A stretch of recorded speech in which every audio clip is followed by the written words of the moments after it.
Hi everyone! Share ko lang sa inyo ang embutido recipe ng asawa ko. Videographer lang ako today.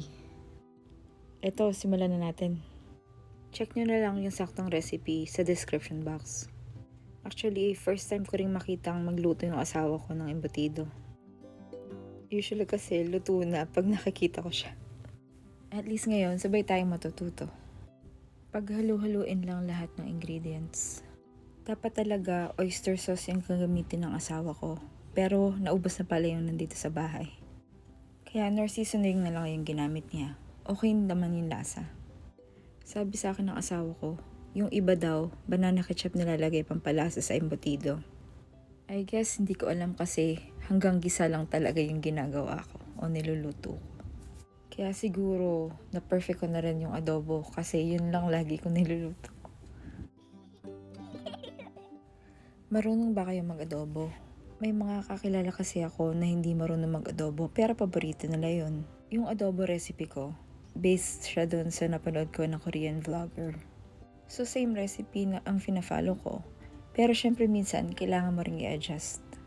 Minsan kasi depende yung lasa kung ano yung brand ng suka or toyo na ginagamit mo. Syempre, since Filipino adobo lulutuin natin, kung yung suka or toyo hindi Filipino brand, iba yung maging lasa niya. Since nandito kami sa States, minsan wala ka na talagang choice. Gagamit ka ng ibang brand ng suka at toyo. Pati karne dito, parang hindi siya ganun kasarap. Minsan kahit anong seasoning ilagay mo, parang wala pa rin siyang lasa. Pasensya na, dami kong kwento. Eto ngayon, idagdag natin ang it's 4 pounds na ground pork.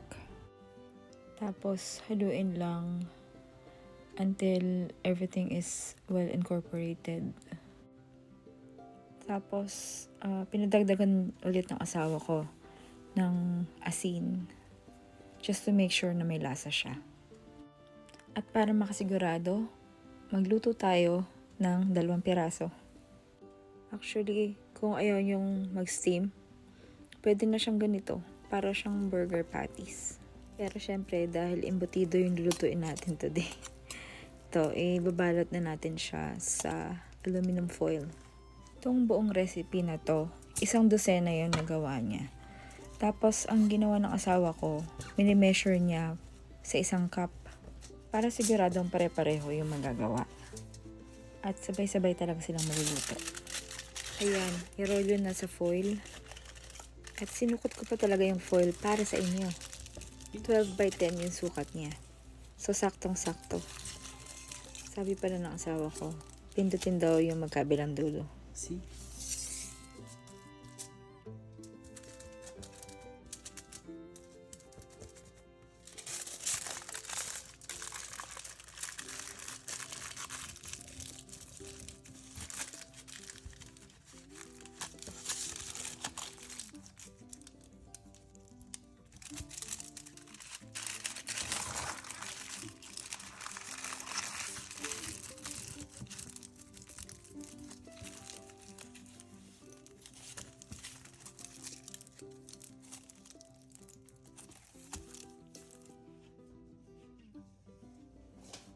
Pagkatapos balutin lahat, ilagay natin sa steamer. So kanina, nagpakulo na kami ng tubig.